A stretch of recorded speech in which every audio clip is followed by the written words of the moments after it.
ए मोहम्मद सल्लल्लाहु अलैहि वसल्लम, आप अपने रब की नेमत से, अल्लाह के फजल से मजनून दीवाने नहीं हैं। मुशरिकीन मक्का और दुनिया भर के काफिर मोहम्मद सल्लल्लाहु अलैहि वसल्लम को ये ताना दिया करते थे कि ये जो दीन लेकर आए हैं एक नई बात है, नई गढ़ी हुई चीज है, हमने अपने बाप दादा को इस पर नहीं पाया। ये आखिरत की बात करते हैं, जन्नत की बात करते हैं, आग की बात करते हैं, जहन्नम की। पूरी कौम से इन्होंने टक्कर ली हुई है, तो ये पागल हो गए हैं माज़अल्लाह। कोई कहता था शायर हैं। आज भी बराह रास्त मोहम्मद सल्लल्लाहु अलैहि वसल्लम को तो बुरा भला नहीं कहा जाता, यानी कहने वाले तो कहते हैं लेकिन मुसलमानों में नहीं है ऐसे लोग। लेकिन मोहम्मद सल्लल्लाहु अलैहि वसल्लम की जो तालीमात को फॉलो करे उसको बहरहाल पागल भी कहा जाता है। मजनून का माना पागल। मजनून जरा मुहज्जब लफ्ज है, पागल एक गैर मुहज्जब लफ्ज है। उर्दू में पागल बोलते हैं, बावला भी बोलते हैं, बावला हो गया है ठीक है ना। और बाज लोग पागल को पागल भी बोलते हैं, बिल्कुल ही पागल हो गया है। तो पागल, मजनून, दीवाना, मस्ताना, खिसकावा, सठियायावा, दकियानूस, ये तमाम के तमाम अलकाबात लिबरल्स की तरफ से उन लोगों को दिए जाते हैं जो मजहबी हैं, जो मजहब को वाकईतन फॉलो करते हैं। कुछ लोग तो मजहब के नाम पे दुकानें भी चलाते हैं, उनको तो हम भी पागल कहते हैं। लेकिन बहुत से लोग वाकईतन इस्लाम को फॉलो करते हैं। दुकानें चलाने वाले कौन होते हैं? जो मजहब की हकीकी तालीमात को फॉलो नहीं करते, बस उनकी चंद रसूमात हैं, उन रसूमात को पूरा करके वो ये दिखाते हैं कि हम आशिक रसूल हैं, हम इस्लाम की बातें करते हैं, इस्लाम इस्लाम। लेकिन अमली जिंदगी में देखो तो वो चंद रसूमात रह गई हैं। आप देखें बाज मुल्कों में जो बिल्कुल दीन से दूर होते चले जा रहे हैं, उन्होंने जो इस्लामी तारीखों में मुख्तलिफ रसूमात की जाती हैं उनको सेलिब्रेट करना शुरू कर दिया है, ये शो करने के लिए कि हम भी क्या हैं, मुसलमान हैं। जो इस्लाम के असल हकाम है, पर्दे का कानून नाफिज करो, नमाज का कानून नाफिज करो, सिनेमा घरों को बंद करो, बेहयाई का खात्मा करो, अदालतों बैंकों से सूद को खत्म करो, ये चीजें नहीं है। बस मखसूस दिन, ये फलाना का दिन, ये फलां का दिन, ये फलां का दिन, ये फलां का दिन, इस दिन इस नाम पे जलसा होगा, इस दिन इस नाम पे रोड बंद होंगे, इस नाम पे बत्तियां लगाई जाएंगी, इस दिन इस नाम पे देख पकेगी, इस दिन इस नाम पे मिठाई बटेगी, इस दिन इस नाम पे बकरा कटेगा। ये रह गया है। इस्लामी तारीख में किसी एक सहाबी से कोई एक दिन ऐसा बता दें जिस दिन किसी सहाबी ने किसी का यौम पैदाइश मनाया हो, या यौम शहादत मनाया हो, या गम का दिन मनाया हो, यौम सियाह मनाया हो, सिवाय ईद उल फितर और ईद उल अजहा के। बस इसके अलावा कोई सहाबी कोई भी दिन नहीं मनाते, ना सहाबा ना ताबिईन, ना हमारी फिक़ह की किताबों में कोई ऐसा दिन लिखा हुआ है। जो इस्लामी लॉ है ना, कानून जो रिटन फॉर्म में लाया गया सदियों पहले, उसमें भी कहीं नहीं है। अमल में जीरो। गुस्ताखियों के फतवे धड़ाधड़ लगते हैं, जरा सी बात जबान से लुढ़की गुस्ताख, सही है ना। उससे ये शो होता है कि हम इश्क रसूल में बहुत आगे। खुद नबी सल्लल्लाहु अलैहि वसल्लम की सीरत देख लो कि आप सल्लल्लाहु अलैहि वसल्लम ने लोगों की जबानों पर फौरन गिरफ्त नहीं की है, उनको मौका दिया है सफाई बयान करने का कि तुम्हारी इस बात का मफहूम क्या है। तो इन चीजों में आगे हो गया मुसलमान। और जो सही इस्लाम था जिसमें अल्लाह की इबादत, क्या इस्लाम को डिफाइन किया दो लफ्जों में नबी सल्लल्लाहु अलैहि वसल्लम ने फरमाया, इस्लाम या नुस्हु लिल्लाहि वली रसूलिही वली आम्मतिल मुस्लिमीन। सबके साथ अच्छा सलूक, अल्लाह के साथ भी, रसूल के साथ भी, और आम मुसलमानों के साथ जिनके साथ रहते हो, सब अच्छा करो सबके साथ। अल्लाह को अल्लाह का हक दो, नबी को नबी का हक दो। नबी का हक क्या है? दुरूद शरीफ पढ़ना, आपके लिए दुआ करना, आपसे मोहब्बत करना, आपकी सुन्नत को इख्तियार करना, आपके दीन को दुनिया में नाफिज करने के लिए कोशिश करना, आपको आखिरी नबी समझना। और आम मुसलमानों का भी हक दो जो अल्लाह ने बयान किया है। किसी का हक ना मारो, एहसान करो, सदका करो, खैरात करो। फरमाया खैरात नहीं कर सकते गरीबो अंतल का अखा का बिवजहिन तलीक, मुस्कुरा के बात करना सीख लो, ये भी सदका है। कुछ भी जेब में नहीं है तो जरा जब मिले कोई तो खंदा पेशानी से मिल लो, वो मिल के खुश हो जाएगा, ये भी सवाब है। सदके का मकसद क्या होता है भाई? खुश करना ना। पैसे देंगे तो खुश होगा ना, तो मुस्कुरा के बात करोगे खुश हो जाएगा। चलो कुछ नहीं कर सकते, something is better than nothing. यहां तक फरमाया कि अपने आप को जहन्नम की आग से बचाओ। कुछ भी नहीं है, आधी खजूर सदका कर दो, किसी को खिला दो, खुश हो जाएगा। भाई गरीब आदमी के पास आधी खजूर तो होती है ना, तो इन चीजों को हटा के रसूमात, मैं असल टॉपिक की तरफ आ रहा हूं, अभी जो मेरा टॉपिक है उसको छोड़ूंगा नहीं इंशाल्लाह, लेकिन पहले दरमियान में हम तो मुख्तलिफ स्टेशनों पे थोड़ा थोड़ा दूध पत्ती चाय का इंतजाम भाई जाते हैं, तो कहीं ना कहीं थोड़ा बहुत तो दोने वाले तो ले ही लेता है ना इंसान। लोग कहते हैं ना दस्तरखान लगा हुआ है खाना खा लो, आप कहते हैं पेट भरा हुआ है, दोने वाले तो ले लो यार। तो अब रास्ते में जो अहम अहम टॉपिक आ रहे हैं तो उनमें दोने वाले तो चलेंगे ना, वरना फिर ये अलग से इसको मौजू बना के बात मुश्किल हो जाती है। तो जो असल इस्लाम था ना, मुसलमान ने उसको छोड़ दिया है, सदक़े को रस्म बना लिया है। सदका की हकीकत क्या थी भाई? अल्लाह के हुकूक और मखलूक के हुकूक, ये दो चीजों का नाम है ना इस्लाम। अल्लाह के हुकूक क्या है भाई? 5 वक्त नमाज की पाबंदी करो, ज़कात अदा करो, रमजान के रोजे रखो, जिंदगी में एक दफा हज करो। और मखलूक के हुकूक क्या है? रिश्तेदारी जोड़ो, टूटने से बचाओ रिश्तेदारी को, और उसमें सबसे ज्यादा खैरात सदका खिलाओ, पैसा बचा के सांप बन के ना बैठो, बीवी बच्चों पे, वालदैन पे, रिश्तेदारों पे, पड़ोसियों पे, और जहां भी तुम्हें देखता है कोई जरूरतमंद है उस पर खर्च कर करके अपने आप को जहन्नम की आग से बचाने की कोशिश करो। सदका अल्लाह के गजब को टालता है। इसका फलसफा ये था कि मखलूक की खिदमत, उसको भी एक रस्म बना लिया है। खिदमत गई तेल लेने, माजरत के साथ रस्म, फला मौके पे ये पकेगा, चाहे गरीब को उसकी जरूरत, हलीम की जरूरत है गरीब को मुहर्रम में, बताओ यार। और भाईजान गरीब की जितना पैसा हलीम के देख पे लग रहा है, वो चुपके से किसी गरीब को पकड़ा दो, उससे ज्यादा खुश होगा ये पूरी रात जो घोटे लगाओगे हैं अपना भी पसीना बहाओगे। हाँ, आप एंटरटेनमेंट कह सकते हैं इसको मजहब नहीं कहेंगे। सदके का बकरा, ये कहां से आया भाई? ये क्या है सदके का बकरा? बकरा क्यों? गाय क्यों नहीं? मुर्गी क्यों नहीं? पैसे क्यों नहीं? लोग आके मुझसे पूछते हैं कि फला बीमार है तो बकरा निकाल दें सदके के लिए। मैंने कहा सदके का मकसद क्या है? कह रहे किसी गरीब की हाजत। मैंने कहा भाई हाजत पैसों से पूरी होगी बकरे से होगी? उसने कहा जी पैसे 25,000 के बकरे के बजाय 25,000 किसी को दे देंगे, ज्यादा खुश होगा ना। तो कहते हैं क्या बकरा हराम है इस्लाम में? बकरा काटना हराम है? अब जाहिलाना सवाल है या नहीं है? ये ऐसा ही है जैसे मैं किसी को कहूं कि भाई तुम ऐसा करो कि 38 दर्जन अंडे सदका करो। मैं किसी को फतवा दूं कि तुम्हारे घर में बीमारी है तो कितने दर्जन, 25,000 के कितने अंडे आएंगे? जितने भी आएंगे, फर्ज कर लो कि 50 दर्जन आते नहीं है, लेकिन एक मिसाल दे रहा हूं, या 1000 दर्जन अंडे, 1000 दर्जन अंडे खरीद के सदका आमलेट बना के गरीबों को खिलाओ। अब कोई कहे कि मुफ्ती साहब आपने कहा कि 1000 दर्जन अंडे खरीद के 25,000 के आमलेट बना के गरीबों को खिलाए, तो इसका मकसद क्या है? क्या गरीबों में अंडों की कमी है? कि वो जो अंडे में जो विटामिन होता है, प्रोटीन है, उसकी कमी हो गई है गरीबों में? डॉक्टरों ने उन गरीबों को कहा है कि इनको दुनिया के खाने की हर चीज है मगर इनके पास बेचारों के खाने के लिए अंडे नहीं है। अगर किसी डॉक्टर ने रेफर किया है तो 50 इस टाइप के गरीब आपको रेफर करके दिए हैं कि इनके पास दुनिया की हर चीज है, अंडा खरीदने के पैसे नहीं है, तो भी पैसे दे दो ना। लेकिन चलो ये अंडा खरीद ही नहीं सकते कहीं से, और इन्होंने जिंदगी में कभी अंडा नहीं खाया, और इनकी सबसे बड़ी तमन्ना क्या है? आमलेट। तो मुफ्ती साहब समझ में आता है कि इनको अंडे खरीद के दे दिए जाएं, अंडे का सदका किया जाए। लेकिन बिला वजह 25,000 के अंडे खरीदना, इसमें टेंशन, वहां से लाओ, टूटने का भी अंदेशा। तो मकसद क्या है? गरीब की हाजत है ना, मैं कहूं हाँ हाजत पूरी करना है तो भाई पैसे दे दो, 25,000 रुपए दे दो उसको, या राशन डलवा दो। अब मैं दलील में कहूं कि अंडे सदका करना हराम है इस्लाम में, और मैं हदीस से सबूत पेश करूं फलां साहबी ने अंडे का सदका किया है, उन्होंने एक मुर्गी का अंडा किसी को बतौर सदका दिया था, इस मौके पर यह दलील जहालत की अलामत होगी कि नहीं होगी?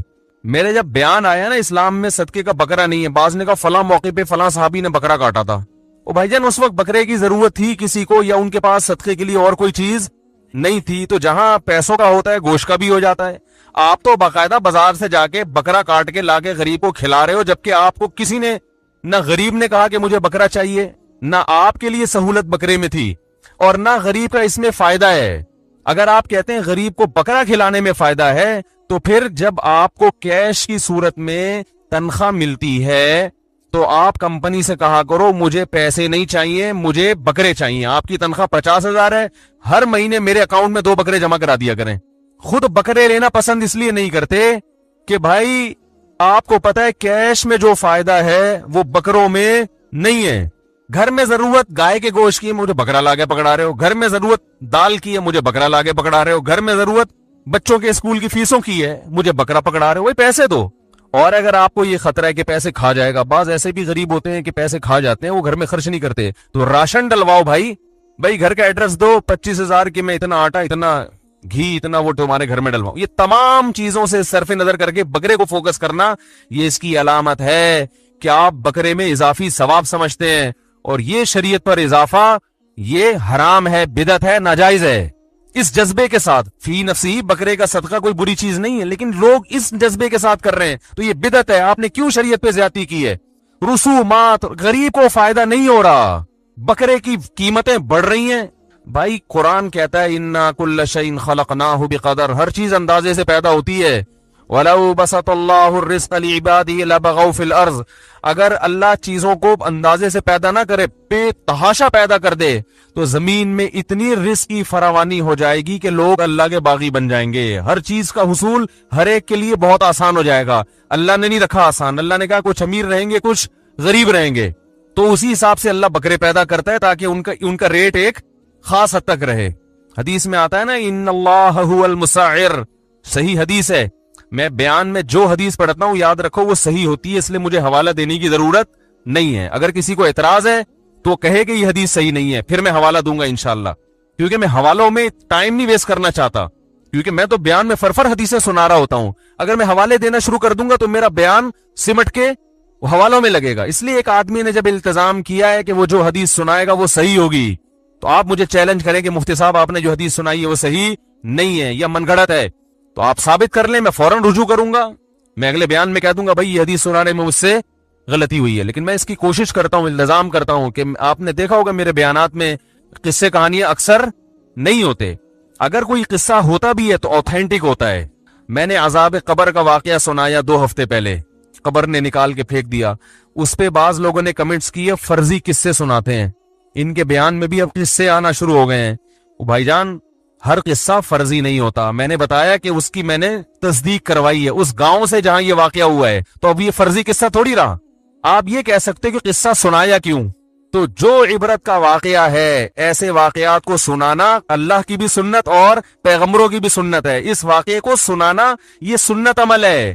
कुरान ने भी किस्सा सुनाए हैं ना पिछली उम्मतों के, हदीस में भी पिछली उम्मतों के वाकयात हैं, तो ये वाकयात को सुनाना किसकी सुन्नत है? ऐसे वाकयात जो जिसमें इबरत का सामान हो, ये तो अल्लाह उसके रसूल की सुन्नत है। इसके तो ना सुनाने पर एतराज होना चाहिए कि मुफ्ती साहब कभी कोई ऐसा वाकया देखा हो, सुना क्यों नहीं रहे? और ये वाकयात अल्लाह इसलिए तो वजूद में लाता है ताकि लोगों को इबरत हो, इनको सुनाया जाए। हाँ, वाकये की कोई सनद ना हो, मुस्तनद ना हो, फिर ऐसे कहानियां छोड़ना ये बिल्कुल गलत है।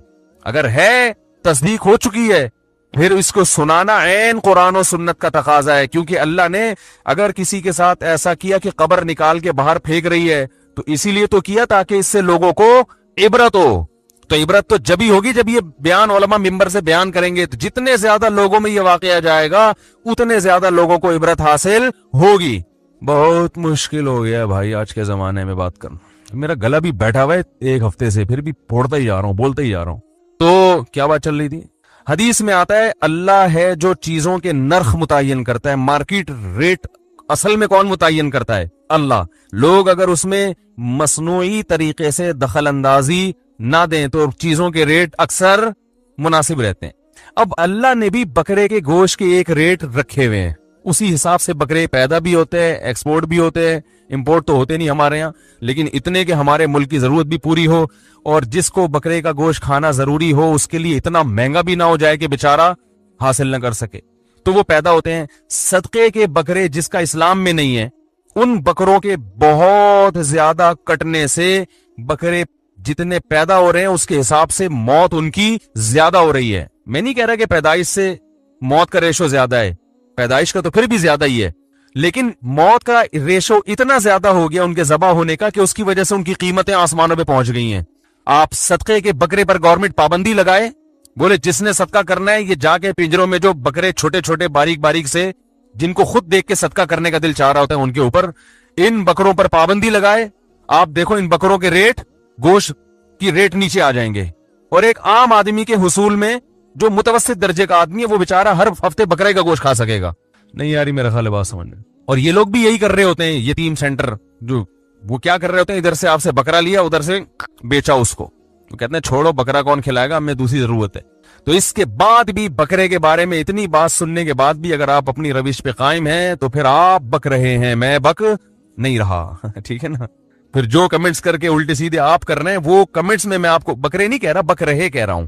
फिर आप बकरे के इस बयान पे जो कुछ कर रहे हैं वो आप असल में बक रहे हैं। माजरत के साथ वो काफिया मिलाने के लिए ऐसे नाजेबा अल्फाज मैंने इस्तेमाल किए, लेकिन मतलब ये कि आपकी बात लॉजिक के हिसाब से दुरुस्त नहीं है। सिर्फ बकरा ईद के 3 दिनों में जानवर काटना सुन्नत है, उसमें बकरा काटें, गाय काटें। इसके अलावा दम के हज में जानवर काटना सुन्नत है, ये 2 मौके और अकीके में, इसके अलावा नहीं है। यहां तक के फुक़हा कहते हैं अगर मन्नत भी मान ली ना किसी ने जानवर की, उसमें भी अफजल ये है कि वो पैसे सदका करे। समझ रहे हो, मन्नत भी मान ली कि जानवर सदका काटूंगा मैं, तो फिर भी अफजल क्या है, पैसे सदका करे। वो मन्नत तो वाजिब होती है हालांकि, इसलिए कि बकरा वकरा काटना बजाते खुद की इबादत नहीं। खैर मैं ये अर्ज कर रहा था कि जो ओरिजिनल इस्लाम था ना, जिसमें बड़ी उम्मत की खैर ख्वाही, गुर्बत का खात्मा, सिला रहमी, मामलात में लोग साफ, किसी का कोई पैसा नहीं दबा रहा, कोई किसी की विरासत नहीं खा रहा, सब हुकूक अदा हो रहे हैं। असलाफ तो एक एक पाई के मामले में बड़े हसास थे कि किसी का 1 रुपया हम पर न रह जाए। मुआहदात की खिलाफ वर्जी, कुरान ने जहां अहले जन्नत की सिफत बयान की, एग्रीमेंट को पूरा करते हैं।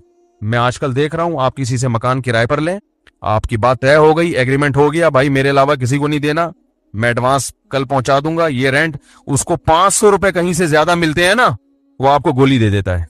और ऐसे गुन्ना बन के वो असल में एक्चुअली मेरी वाइफ एक्चुअली मना कर रही थी कि वो हमारा भी फिलहाल मूड नहीं बन रहा। असल में जब तुम जबान दे चुके हो तो 500 क्या 5 लाख भी कोई ज्यादा दे रहा हो, यही मंगनियों में हो रहा है। रिश्ते तय होते हैं, डेट तय हो जाती है, कहीं और अच्छा मिला उससे इनको टोपी कराती, लड़की वाले कभी टोपी करा देते हैं, कभी ये टोपी करा देते हैं। जबान की कोई वैल्यू नहीं है, कोई हैसियत नहीं है जबान की। जगह जगह कुरान क्या कहता है, मुआहदे पूरा करते हैं, इन्नल अहद काना मसऊला। इनको पता है जो एग्रीमेंट कर लिया उसके बारे में क़यामत में सवाल होगा। भाई आप हाँ ना करते, आप डन ना करते, अब बोलते हम देख रहे हैं, डन नहीं करेंगे। डन कर दिया, अंगूठियां पहनाई जा रही हैं, लड्डू खिला दिए, सब कुछ हो गया। अब उसको कहीं और पसंद आया तो ये टोपियां शुरू कर देता है, उसको कोई और पसंद आ गया तो ये वो टोपियां शुरू कर देते हैं। वो लोग स्टेट एजेंट ऐसे करते हैं। प्लॉट बेचा उन्होंने, आपसे बयाना भी ले लिया, डन हो गया, 50,000, 5,000, 10,000 कहीं और से ऑफर आई, आपको टोपी कराती। कोई हैसियत नहीं है आज मुसलमान के जबान की, कोई हैसियत नहीं है। पैसे लेके इस टाइम पे अदा करूंगा, कोई अदा नहीं करता। 1000 में शायद 1 फर्द हो जो ये करता हो कि पैसे ले लिए और वो टाइम पे आ जाए, आपके घर में बेल बजाए कि आपके मैंने कर्जा लिया था, ये पेमेंट थी, ये फला तारीख थी। आपकी जिम्मेदारी नहीं है कि मुझे फोन करें, मेरी जिम्मेदारी है कि मैं फला टाइम पे आपके घर पहुंचाऊं। मैं ये सब खत्म। बस वो रसूमात है, मुहर्रम में मुहर्रमी बन जाएंगे, सफर में सफरी बन जाएंगे, रबीउल अव्वल में वो एक मखसूस रसूमात शुरू कर देंगे। और रोड ब्लॉक हो रहे हैं, लोगों के लिए गाड़ियां गुजारना मुश्किल हो रहा है, अस्पताल में एम्बुलेंस में मरीज मरे, हमारी बला से ऐसी की तैसी, जो मर्जी हो जाए, जज्बाती तकरीरें, फिर उसमें फिर फतवेबाजी, फला गुस्ताख, वो फला गुस्ताख, और सियासतें इस्लाम के नाम पे क्या, जिसको जहां गुस्ताखियों पे खुश होते हैं कि फला ने गुस्ताखी की है, टाइट उसको जलील करने का मौका मिल गया, मजा आएगा। अब जो है ना, उसको संभलने का मौका नहीं देते कि ये हकीकत में गुस्ताखी है या गलती हो गई उससे। हकीकत में तो ऐसा नहीं है, जबान लुढ़क जाती है, मौका दो। अगर वो रुजू करता है तो उसकी बुराई पे पर्दा डालो, भाई गलती हो गई, अच्छा है, पता नहीं चला। किस्सा मुख्तसर ये कि जो इस्लाम हकीकी है, जिसमें अमल है, वो मार्केट से आजकल बिल्कुल बोलो भाई शार्ट हुआ हो। आजाने लोग बताते हैं यार हमारे घर के ऊपर स्पीकर लगा हुआ है मस्जिद का, इतनी जोर से अजान होती है, बच्चे डर के उड़ जाते हैं। कैसी कौन सी अजान है इस्लाम में भाई? मजहबी आजादी का ये मतलब है आप भोंपू लेके लोगों के कानों में अजान फिट कर दें इतनी स्पीड से? आप ऐसी जगह स्पीकर लगाएं कि किसी के घर में डायरेक्ट ना जा रहा हो, उसकी आवाज फजा में गूंज रही हो, और इतनी जितना आपका महल्ला है, बस दूसरे महल्ले में दूसरी मस्जिदें बोलो ना भाई मौजूद हैं, उनको अपनी अजान सुनाने की चंदा जरूरत नहीं है। लेकिन अगर कोई कंप्लेन करे कि ये स्पीकर मेरे घर में, मेरे कान में, मेरे खोपड़े के ऊपर लगा दिया है मस्जिद वालों ने, मेरे बच्चे रात को डर के फजर की अजान में डर कर, ऐसे बच्चे भी डर के उठते हैं। दूसरा, एक साहब ने मुझे कहा मैं स्टडी के लिए बैठता हूं, इतनी जोर जोर से मस्जिदों की अजानों की आवाजें, एक अजान खत्म हुई फिर दूसरी फिर तीसरी, सबके स्पीकर इतने ज्यादा हैं कि अपने मोहल्ले तक महदूद नहीं है। हर मोहल्ले की मस्जिद, जो मेरा मोहल्ला नहीं भी है, उसकी अजान भी मेरे कान में उसी पावर के साथ आती है जितनी मेरी मस्जिद। तो मेरा पौना घंटा, आधा पौना घंटा इसी में लग जाता है। तो भाई आपको किसने कहा? पहले जमाने में तो स्पीकर नहीं था, जब मौजिन आवाज आजान देता था सबको पता चल जाता था। अब तो स्पीकर है, तो स्पीकर का मतलब यह है कि मौजिन को ज्यादा गला ना फाड़ना पड़े, बस ये मतलब है, और लोगों को पता चल जाए कि इस मस्जिद में नमाज का टाइम हो गया है। तो आपके अपने मोहल्ले तक महदूद रखें, दूसरी मस्जिद उससे ज्यादा ना बढ़ाए। हमें तो ऐसा भी हुआ है कि तरावी पढ़ रहे हैं, दूसरे मस्जिद से तरावी की आवाज इतनी जोर से आ रही है कि अपनी तरावी पढ़ना मुश्किल। ओ भाई, तू अपने नमाजियों को सुनाना, तो पूरे मोहल्ले को क्यों सुना रहा है? मैंने जुम्मे के दिन मस्जिद बाहर का स्पीकर बंद किया हुआ है। बहुत लोगों ने मुझे कहा कि खोले, जुम्मे का पता कैसे चलेगा? मैंने कहा जुम्मे का कैलेंडर में देखेंगे, पता चल जाएगा कि आज जुम्मे का दिन। जो हमारी बात सुनने के लिए आएगा उसको सुनाएंगे, जो नहीं आया हमने भोंपू लेके पूरी कौम का ठेका नहीं लिया हुआ कि उनके कान में जाके घुसना शुरू करें हम। समझ रहे कि नहीं समझ रहे? तो ये कौन सी तालीमात है मजहब की? रसूलुल्लाह सल्लल्लाहु अलैहि वसल्लम इतना ख्याल कर रहे हैं तहज्जुद में उठते हुए भी कि किसी की आंख न खुले। हदीस में आता है आप सलाम का जवाब देते थे इतनी आराम से कि जिसको जवाब पहुंच जाए, और इतना तेज भी ना हो कि कोई सोने वाला उसकी आंख खुल जाए। पूरी पूरी रात भूपू के साथ प्रोग्राम चल रहे हैं। मस्जिद के करीब पहले घरों की कीमतें ज्यादा होती थी, अब मस्जिद के करीब घर की कीमत कम होती है। उनको पता है सारा दिन शोर से हमारे कान बजते रहेंगे। चंदे के ऐलानात के लिए वो एक नया सिलसिला चलेगा, वो भोंपू से पूरी महल्ला गूंजता रहेगा हर वक्त। तो यही रह गया है। हज उम्रे हो रहे हैं दबा के। हज उम्रे क्या हो रहे हैं? दबा के हो रहे हैं। बहनों की विरासत दीनी उम्रा करने जा रहा है। अबे भाई, ये कौन सा उम्रा है भाईजान? है समझ में आने वाला? अल्लाह ने कुरान में कहा है जिसके घर की तुम जियारत के लिए जा रहे हो, उसी जगह पे कुरान नाजिल हुआ है। उसमें कहा है कि ला यहिल्लु लकुम अन तरिथुन निसाअ करहा। ईमान वालों, तुम्हारे लिए औरत का माल हलाल नहीं है, वो नहीं ले सकती। शर्मा शर्मी में उताल बनी, वो हलाल थोड़ी हो गया, उसका है। उसका तो सारे खर्चे हो रहे हैं, कर्जा अदा नहीं हो रहा। तो खैर कहां से कहां बात, हमने कुछ ज्यादा ही आज हम स्टेशन पे बैठ के कोई पूरी देख खा गए। आज हमने इरादा किया था रास्ते से 2 निवाले लेंगे। तो मैं ये अर्ज कर रहा था कि इस टाइप का जो मुसलमान है उनकी तो भाई सभी मुखालफत करें, हमें उस पर कोई एतराज नहीं है। ये लोग इस्लाम के नाम पे अपनी सियासतें चमका रहे हैं, इस्लाम के नाम पे जो है वो अपने आप को ये साबित करना कि हम बहुत बड़े मुहिब हैं, लेकिन हकीकत में ये इस्लाम को दुनिया में बदनाम कर रहे हैं, ये इस्लाम को पर अमल नहीं करने। तो इनको मजनू, दीवाना, पागल, मस्ताना जो कहना चाहो, जो आपको मुनासिब लगे, आप किसी भी लक़ब से इनको याद कर सकते हैं।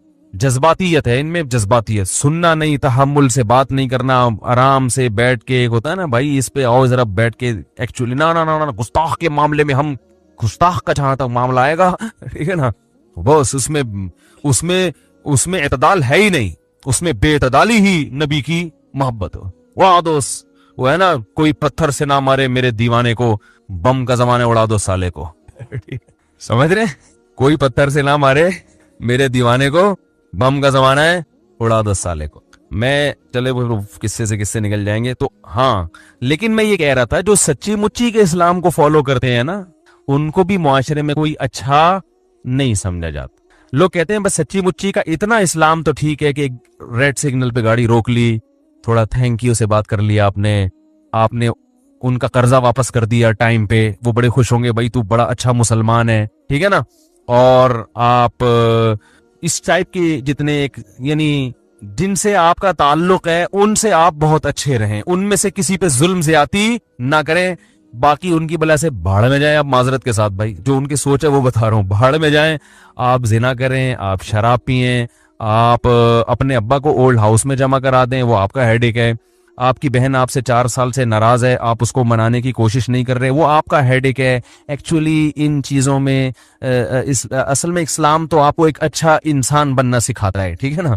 अच्छा इंसान का मतलब जब आप बात करें तो थैंक यू से शुरू करें और थैंक यू पे खत्म करें, किसी का दिल ना दुखाएं। असल इस्लाम तो यह है कि किसी का दिल ना दुख। अगर कोई एंटी फ्री होने की कोशिश कर रही है आपसे, तो क्या हो गया है?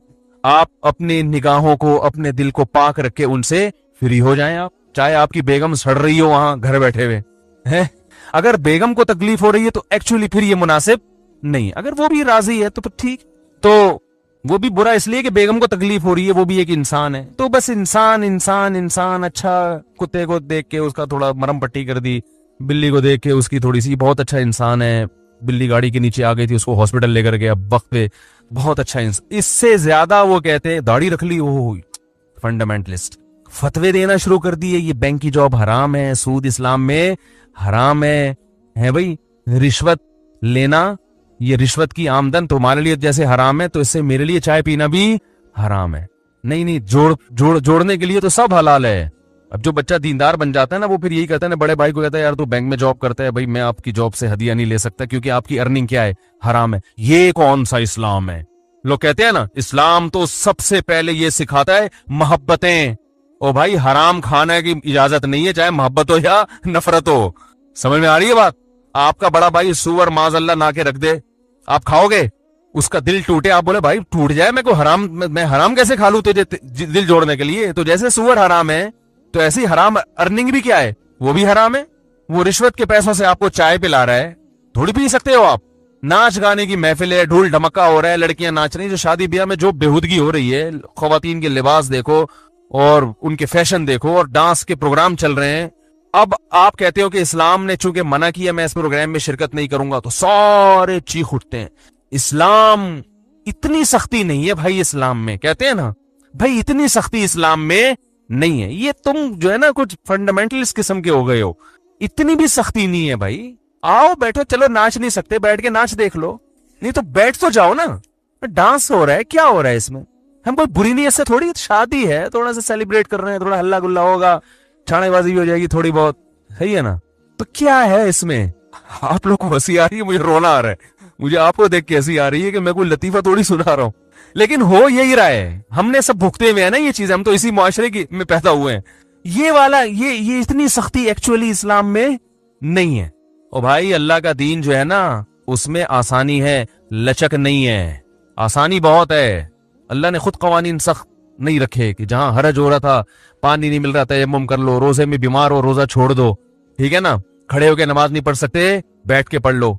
ये खुद जहां अल्लाह ने आसानियां दे दी ठीक है, लेकिन खड़े होकर नमाज नहीं पढ़ सकते तो आप कहना बैठ के भी नहीं पढ़ूंगा, अल्लाह गफूर रहीम माफ कर देगा, ये फिर फंडरगिरी हो गई है, ठीक है ना भाई। बैठ के इसीलिए हुक्म दे दिया कि कज़ा करने की इजाजत नहीं है, छोड़ने की इजाजत होती तो फिर अल्लाह कहते खड़े हो नहीं पढ़ सकते हो, चलो जब खड़े होकर पढ़ सकोगे तो पढ़ लेना। क्या ख्याल है? लोग कहते हैं सफर में तो टेंशन है, तो अगर हमने नमाज छोड़ दी तो क्या हो गया, सफर है। और भाई सफर में 4 की 2 इसीलिए की है कि अब उजर कबूल नहीं होगा, जितनी आसानी मैंने देनी थी दे दी है, 2 में मुख्तसर होती है, कज़ा करने की इजाजत नहीं है, तभी तो 4 की 2 कर दी। लोग वहां भी कर रहे होते हैं कि नहीं जी एक्चुअली सफर है, टेंशन है, नहीं इजाजत भाई, नहीं छोड़ सकते। तो इसी तरह गुनाह की महफिल में शिरकत, चाहे मामू की मजलिस हो, मुमानी ने बुलाया हो, बहन ने बुलाया हो, भाई ने बुलाया हो, ला ताअता लिमखलूकिन फी मासियतिल खालिक, जहां अल्लाह नाराज हो रहा हो वहां अल्लाह पहले है, बाकी सब बाद में। इजाजत नहीं, लचक नहीं है, ढीले बने हुए हैं, इधर कभी उधर लड़क रहा है, कभी उधर लड़क रहा है, कोई कॉन्सेप्ट ही नहीं है, कोई नजरिया ही नहीं है, किसी एक बात पर कायम रहता ही नहीं है। तो नाजायज है तो नाजायज है, हाँ खुद से नाजायज के फैसले ना करो, बात चीजें नाजायज होती नहीं है, लेकिन मसाला ज्यादा लग जाता है, जौनपुर का काजी बन जाता है इंसान, तो वो फिर उसको नाजायज समझ रहा होता है, हालांकि वो नाजायज नहीं होती, उलमा से पूछे इंसान। तो इस किस्म के जो नबी सल्लल्लाहु अलैहि वसल्लम को हकीकी माना में फॉलो करता है ना, हकीकी माना में, लोग उसको क्या समझते हैं, पागल हो गया, बावला हो गया है। क्या हो गया है? मैं गुलशन इकबाल में क्लिनिक में घर वालों को लेके गया, कहीं कोई लेडी डॉक्टर थी, घर वालों का इलाज करवाना था डेंटिस्ट वगैरह से, तो 2 खवातीन ऐसे मौके पर ना, बिल्कुल ऐसे लोगों से मेरा वास्ता पड़ता है जो ना बयान सुनते हैं, बिल्कुल एक आजाद ख्याल, उससे मुझे लोगों का माइंड पढ़ने का मौका मिलता है कि लोगों के दिल में क्या है। भाई उलमा तो उमूमी एक मखसूस तबके में रहते हैं ना, हम तो हर जगह जाते हैं, बहुत से उलमा भी हर जगह भी जाते हैं, उनको बहुत मालूमात होती है, लेकिन मैं भी जाता हूं हर जगह। तो मैं वहां बैठा हुआ हूं, तो वो 2 खवातीन थी, खवातीन क्या लड़कियां थी, वो बैठी हुई थी, तो उन्होंने मुझसे आके एक बात पूछना शुरू की। मुझे उन्होंने कहा कि आप ये बताएं कि खवातीन का जॉब करना कैसा है इस्लाम में। मैंने कहा पसंदीदा काम बोलो भाई नहीं है, मेरे घर वाले साथ थे, कहीं आप इसको किसी नेगेटिव या फ्री होने की तरफ, बेगम के साथ होते हुए इंसान कभी किसी खातून से फ्री होने का तस्वुर भी नहीं कर सकता, पूरी जिंदगी भुगतना पड़ता है उसको, ये बता दूं आपको। इसलिए मेरे कैरेक्टर पे शुबा ना करें, समझ रहे हो? क्योंकि अभी आपको बता रहा हूं, बेगम की मौजूदगी में किसी की तरफ आंख उठा के भी देख ली ना, सारी जिंदगी अल्लाह के सामने रोते रहोगे, तौबा अल्लाह माफ कर देगा। बेगम आपको वो कहेगी ये बंदा ठीक नहीं है, ये बता दूं। इसलिए बेगम मौजूद ना हो तो भी गलत है, लेकिन उसका तौबा का ऑप्शन है ठीक है ना। बेगम की मौजूदगी में वो जब भी आप उसके साथ होगे वो हमेशा आपकी पर नजर रखेगी। और वो बड़ी खवातीन बड़ी होशियार होती हैं इस मामले में, वो शो ऐसे करती है जैसे हम नहीं देख रहे, लेकिन वो पूरा पूरा देख रही होती हैं। जैसे कोई लड़की आएगी, खातून आएगी ना सामने से, कोई बगैर स्कार्फ के, फौरन उसको अपने फिर देख रही होती है, बंदा किधर देख रहा है। ये बहुत होशियार होती हैं, ये पूरा ट्रेस कर रही होती है कि, तो बहुत एहतियात की जरूरत है, समझ रहे? तो घर वाले भी थे, तो वो दो लड़कियां थी, वो गुलशन इकबाल की, वो आके कहने, बल्कि शायद डिफेंस की थी, वो कहने लगी कि हम नहीं जॉब करना चाहते, हमारी खानदान की जितनी खवातीन हैं और लोग हैं हमें टॉर्चर कर